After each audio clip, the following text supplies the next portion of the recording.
Hello, this is Steve Thompson, and in this signature program, I'd like to talk about how do we stop unnecessary discounting or concessions when we're negotiating. Imagine this, you're in front of procurement and you hear your price is too high. What are you going to do? And by the way, every sales rep faces this on every deal that they sell. And yet when I work with these teams, they're not prepared to answer that question. They know it's coming. After all, how often does procurement tell you your price is too low? And yet we're not ready.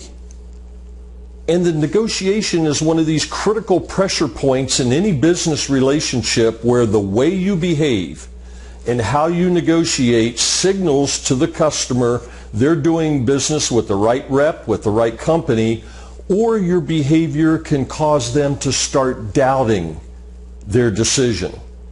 Now, working on the buying side, I have seen the behavior of the selling organization at this point of the formal negotiation be so egregious they were conceding on everything that suddenly the customer just called a timeout.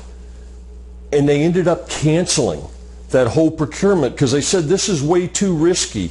This stuff can't be as good as they say it is. They're giving everything away. And look at them, they're acting desperate. And the customer felt they were taking on a lot more risk.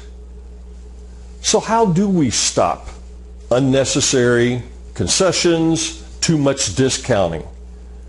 Well, there's basically two issues when it comes to negotiating. One is you're not having the right negotiation.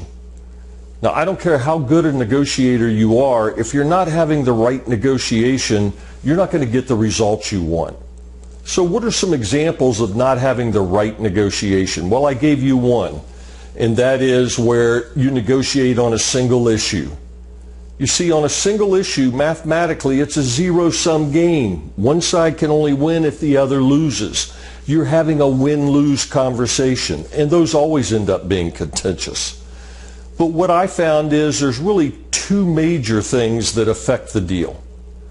First off, for this particular sale, we did not clearly communicate the value to the customer, and we are now at a disadvantage when it comes to the negotiation.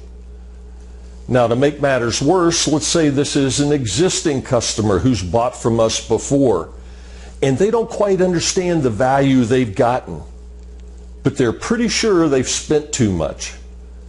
Both of those contribute to us being on our heels, discounting too much, conceding too much.